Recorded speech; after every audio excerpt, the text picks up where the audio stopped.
I actually have before me 3 separate sheets with questions about the council. And so I'm going to try to pull it together. So we would like to know as a group, what do you think is not working on the council as it currently is functioning? Our last 2 alders have left because of it being just way too much for them to do. And so how are you going to balance what the council, your role in the council is going to require of you or expect of you, and your constituents are going to expect, and then well, the last one is also about 3 a.m. meetings. So again, it's like and actually, you know, Michael, I just have to say, when you said riffraff, I thought that is the perfect lead into this next question. So rather than thinking of it as the people who hang out in Bay Creek, I'd rather think of it as the people, no, I'm sorry. Because I actually want to say Bay Creek we really have very few riffraff around here. But, okay, so coming back to the question, what do you think is not working on the council? How are you going to make it work for you serving on the council? Obviously the 7 a.m. meetings, for heaven's sakes, doesn't work for me. I think that there are, one of the answers to that is to have committees that are more effective and have things decided in committees, or, you know, they go through the details, and then the council takes on sort of a policy role and doesn't try to go through all the gory details. And the other thing maybe is we should just say, okay, at midnight, the meeting is ending. Because I don't frankly think anybody can make a good decision at 3 in the morning. That's crazy. As far as balancing my private life, I'm retired, so I have the time to devote to this job and to being responsive. I've been working as sort of a full-time volunteer on campaigns for 6 years.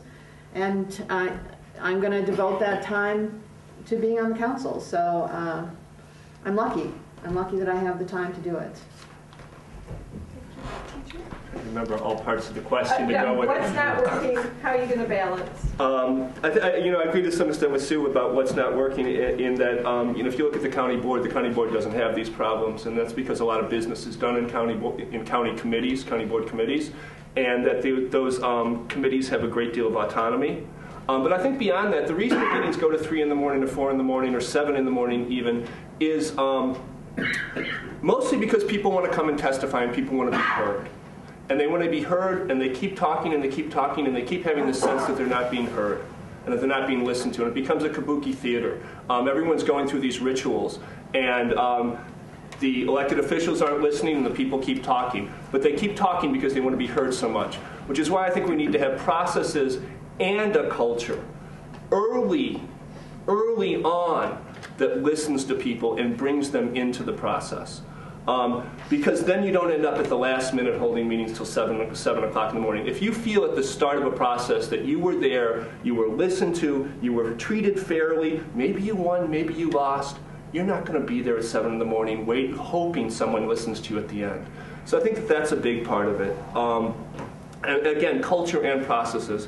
I alluded to this before. There's a proposal out there to change the development process. It was actually the second to final version was just issued this week, and it's got some it's got some very good ideas about opening up the process. It also has some disturbing things about how Landmarks Commission and urban design will be treated.